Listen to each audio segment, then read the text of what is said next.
तो सावन का आज अंतिम सोमवार है। बाबा की पूजा अर्चना के लिए सुबह से ही भक्तों की भीड़ मंदिरों में लगी हुई है और पंचांग के अनुसार आखिरी सोमवारी पर कई शुभ योग हैं जो इसके फल में कई गुना की वृद्धि कर रहे हैं। धार्मिक मान्यता यह है कि पूरे सावन महीने में भगवान शिव का वास भूलोक में होता है और वो भक्तों पर अपनी कृपा बरसाते हैं। इसलिए पूरे माह भक्त भगवान शिव की पूजा अर्चना में लीन रहते हैं।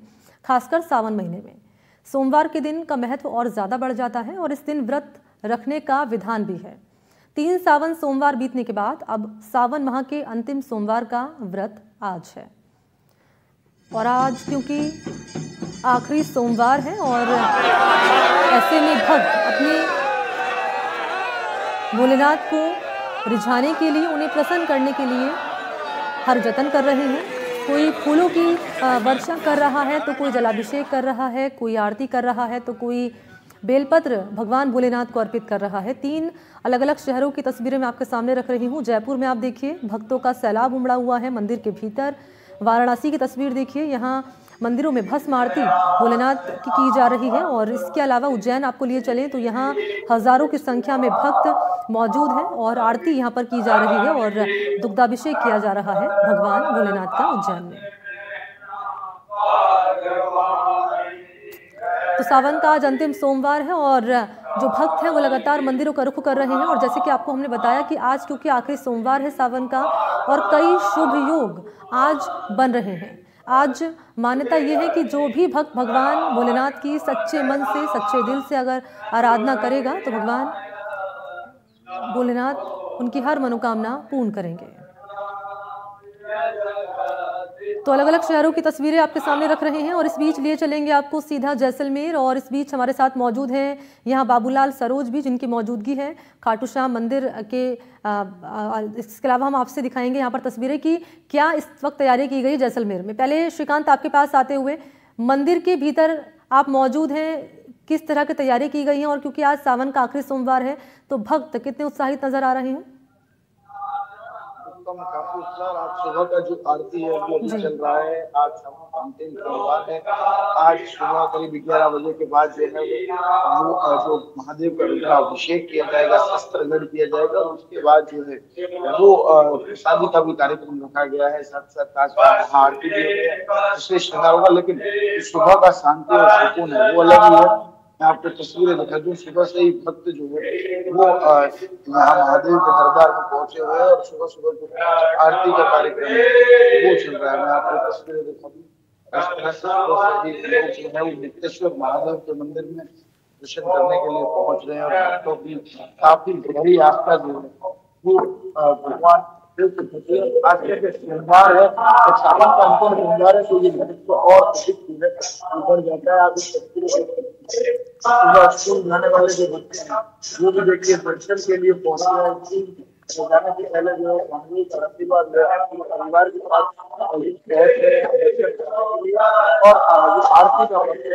और आरती का आरती यहाँ पर महादेव के नाम से जाना जाता था। काफी प्रचलित और प्रसिद्ध मंदिर है काफी जो है हुआ और भक्तगण के मौके से पहुंचते वो लोगों में तमाम लोग पहुंचे हैं और आरती का संकल्प जो है वो बना हुआ है। महादेव की आरती है वो चल रही है।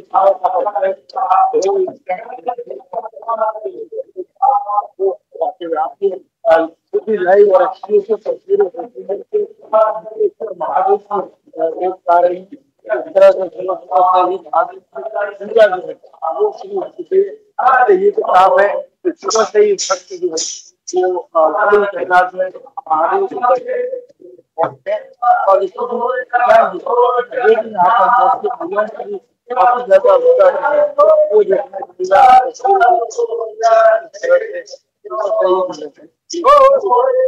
बाबा के दरबार पहुंचना शुरू आने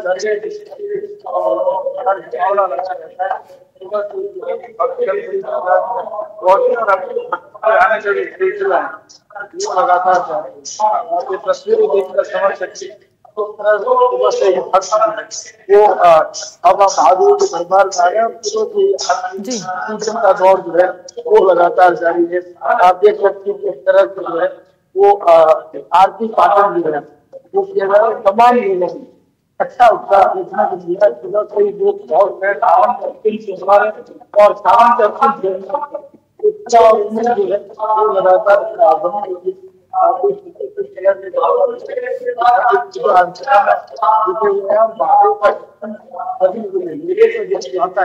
तो मैं आपको लगाता है छोटे छोटे बच्चे वो भी आरती में सम्मिलित जो है स्कूल में बच्चे भी जो है स्कूल जाने से पहले महादेव का आशीर्वाद लेकर आज तो बहुत सारे स्कूल थी इसका भी जो है वो कहीं ना कहीं इसका लगातार इस तरह से एक मॉल जो है स्कूली बच्चों से पहुंचने का सिलसिला जिस तरह से जारी बात भी करने की कोशिश करते हैं। देखिए बड़ी तादाद में स्कूली बच्चे भी है वो भी सुबह सुबह यहाँ पहुंच कोशिश कर लेते हैं। किस तरह भैया किस तरह स्कूल जाने से पहले जो है महादेव के दर्शन करने आए हो सुबह सुबह कितना उत्साह है? लास्ट सोमवार इस बार दर्शन करने आए और भी देखिए कुछ और लोग हमसे कितना आनंद नहीं है। लास्ट सोमवार है कितना उत्साह है लोगों में? बहुत ज्यादा ही है। स्कूल से पहले दर्शन बोला है जरूरी है तो आए हम करने अब जाएंगे स्कूल। देखिए कुछ दिन से स्कूल बंद है उसके बाद लोग जो है वो सुबह सुबह चाहे महादेव बोलकर स्कूल जा रहे हैं। क्या नाम है आपका? अगर किस तरह स्कूल जाने से पहले दर्शन कर रहे हो? हम महादेव बोल रहे सारे लोग। देखिए बच्चों में भी काफी उत्साह और सुबह तो छात्र भी छोटे छोटे यहाँ पर हम देख रहे हैं बच्चे भी पहुंच रहे हैं भगवान भोलेनाथ के दर पर मत्था टेकने के लिए और उनका आशीर्वाद लेने के लिए। इस बीच चलेंगे रिंगस में मौजूदगी हमारे सहयोगी बीएल सरोज की। बीएल सरोज आपके पास आते हुए क्योंकि हम देख पा रहे हैं अलग अलग मंदिरों से खूबसूरत तस्वीरें सामने आ रही हैं। कोई भस्म आरती का आयोजन किया जा रहा है, कोई जलाभिषेक कर रहा है। रिंगस में किस तरह की तैयारियां हैं क्योंकि आज क्योंकि सावन का आखिरी सोमवार भी है? देखिए आपको मैं बता दूं कि इस वक्त हम रिंगस के एक प्राचीन शिव मंदिर में हैं जहां आप देख सकते हैं सबसे बड़ा शिवलिंग है। हम एनडीटीवी के माध्यम से दर्शकों को हम दिखा रहे हैं कि ये यहाँ सबसे लगभग 1.5 से 2 फीट का शिवलिंग है और संभव से आप पूरे रिंगस नहीं पूरे सीकर जिले में इतना बड़ा शिवलिंग किसी मंदिर में नहीं आप देख सकते हैं। और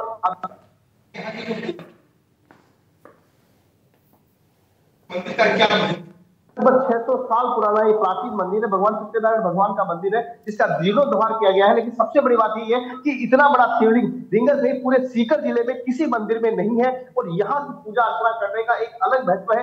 महिलाओं में अलग एक धार्मिक महत्व है। इस मंदिर के पुजारी हम उनसे भी बात करेंगे। मैडम आप इस मंदिर में पूजा कितने सालों से पूजा कर रहे हैं आप यहाँ? आप 10 साल से पूजा कर रहे हैं। क्या मानते हैं आज सावन का आखिरी सोमवार है, कैसा लग रहा है आपको? आप कीर्तन भी करते हो आप लोग यहाँ पे, मैडम कैसा लगता है क्योंकि महिलाओं के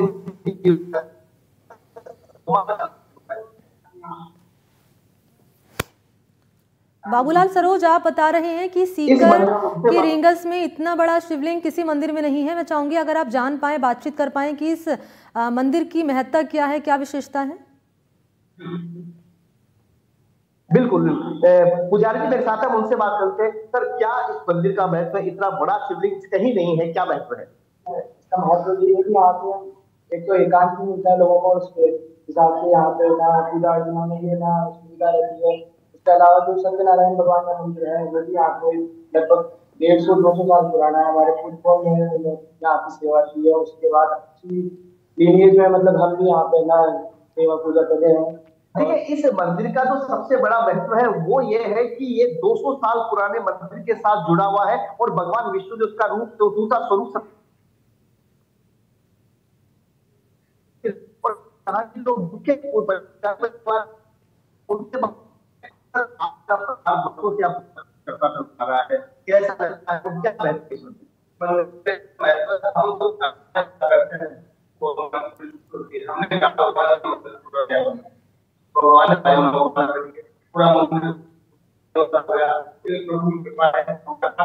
करने वाला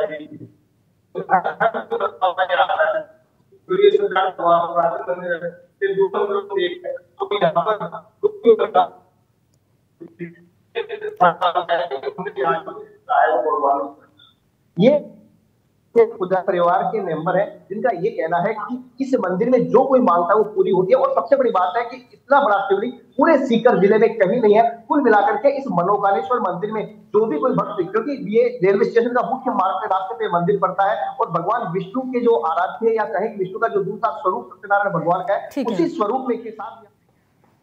ठीक है, अब बाबूलाल सरोज और श्रीकांत, बहुत शुक्रिया आपका दोनों का तमाम तस्वीरें दिखाने के लिए, धन्यवाद। तो मेवाड़ अंचल में कई शिव मंदिर अपनी अलग कहानी समेटे हुए हैं, लेकिन हरणी गांव के 800 साल प्राचीन शिव मंदिर की कहानी श्रद्धा के साथ रोचकता से भरी हुई है। अरावली पर्वतमाला के बीच हरणी महादेव मंदिर लोगों के लिए श्रद्धा का बड़ा केंद्र है और करीब 800 साल पुराने इस मंदिर में विराजमान भगवान भोलेनाथ की प्रतिमा जमीन में स्वयं बाहर निकली थी। आटून राज परिवार के मुखिया को इसका सपना आया और फिर प्रतिमा की खोज शुरू हुई, जिसके बाद इस मंदिर का निर्माण करवाया गया। हरणी महादेव शिवालय पर दर्शन करने के लिए दूर दूर से श्रद्धालु आते हैं। क्या है इस मंदिर की खासियत, एक रिपोर्ट के जरिए आप जानिए। यहाँ पे पुजारी हैं जिनसे पूछते हैं भाई साहब क्या इतिहास है इस मंदिर का। ये हरणी महादेव मंदिर है, 800-900 वर्ष पुराना मंदिर है। ये चट्टान के नीचे निकली हुई है। ये स्वयंभू मूर्ति है और गणेश पार्वती शिव तीनों मूर्तियों से प्राकृतिक है। ये बहुत पुराना प्राचीन मंदिर है। प्राचीन मंदिर है। एक इतिहास इसका बताते हैं कि मंदिर की जो मूर्ति है किसी ने बनाई नहीं, जमीन में से स्वतः निकली। ये किसी ने बनाई नहीं है मूर्ति, ये स्वयंभू निकली हुई मूर्ति है। स्वयंभू निकली हुई ये मूर्ति तो स्वयंभू निकली, पर कैसे पता लगा कि चट्टान के नीचे दबी हुई मूर्ति है? ये आठों साहब यहाँ घूमने के लिए आया करते थे, उन्होंने विश्राम लिया और उन्होंने फिर बाद में इनको निकाला गया।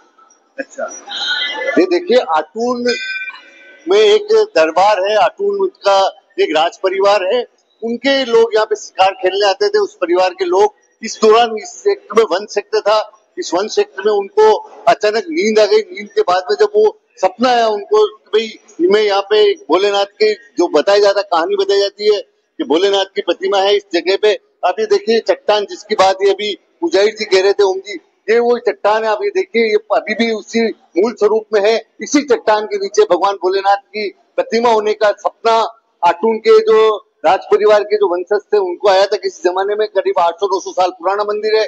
आप ये देखिए अब यहाँ पे मंदिर की जो किसी न किसी तरह से जो प्रतिमाएं हैं उनको किसी तरह से नुकसान नहीं हो। पुरातत्व विभाग और जो आर्कियोलॉजी विभाग के लोग हैं उन्होंने यहाँ पे सलाह दी इस मूर्ति को शरण से बचाने के लिए कुछ काम करने की। तो उसके बाद में यहाँ पे आप ये देखिए जो जल चढ़ाने की व्यवस्था है वो आप ये देखिए बहुत बारीकी से काम किया गया है। यहाँ पे किस तरह से अब ये बच्ची जल चढ़ा रही है। आप ये देखिए पाइप के माध्यम से जल चढ़ा रही है। ये बच्ची पाइप के माध्यम से ऐसे जल चढ़ाया जा रहा है। कम से कम 5-6 फीट दूर प्रतिमा है ठाकुर जी की भोलेनाथ की, उसपे जल सीधा अर्पित हो रहा है। जलाभिषेक करने का एक नया तरीका निकला है।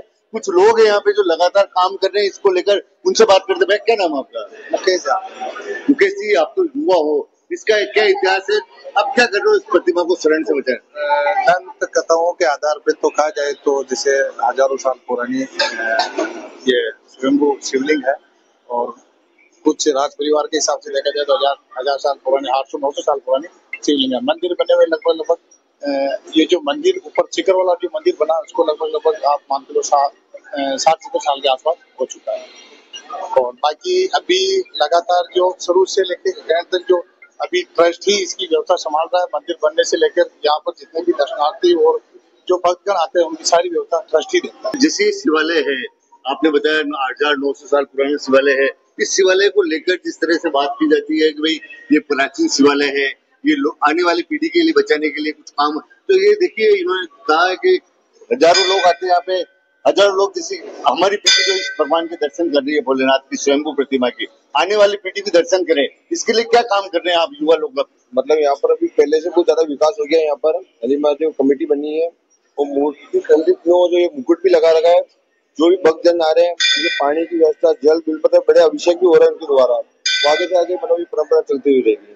पर मूर्ति को छूने नहीं देते? छूने नहीं देते वो। अच्छा, वो खंडित, वो बिट्टी वगैरह पहनते हैं तो खंडित हो जाती है मूर्ति, इसलिए। अच्छा, तो जैसे बताया जाता है कि अभी जैसे वो पुजारी जी बता रहे थे उनकी भी तीसरी चौथी पीढ़ी यहाँ पे काम कर रही है, तो जैसे उनकी तीसरी चौथी पीढ़ी काम कर रही बता रहे हैं कि भाई यहाँ पे मंदिर की प्रतिमा निकली थी, तो सबसे पहले सपना किसको आया था? और आटून ठाकुर साहब उनका सपना है। आटून ठाकुर साहब भगवान भोलेनाथ के जिस पारंपरिक रूप में दर्शन होते, पारंपरिक रूप में पूजा हो, उसका जिम्मा अब युवाओं ने संभाल लिया है और युवाओं ने कहीं ना कहीं प्रतिमाओं को कोई नुकसान नहीं हो, कोई शरण नहीं हो, इसके लिए लगातार कुछ न कुछ इनोवेशन किया जा रहा है। जल चढ़ाने की सुविधा तो दी जा रही है, मगर मूर्ति नहीं छूने को लेकर सख्ती बढ़ती जा रही है, जिससे कि आने वाली पीढ़ियां भी इस भगवान के जो भोलेनाथ के प्राचीन मंदिर है इसमें दर्शन कर सके और श्रद्धा के साथ भगवान को मना सके और भगवान के लाल गुजारा कर सके। नवीन जोशी, कैमरा पर्सन अरुण के साथ, एनडीटीवी भिलवाड़ा। और इसी खास रिपोर्ट के साथ बुलेटिन में फिलहाल इतना ही। देश और प्रदेश की अहम खबरों के लिए आप देखते रहिए एनडीटीवी राजस्थान।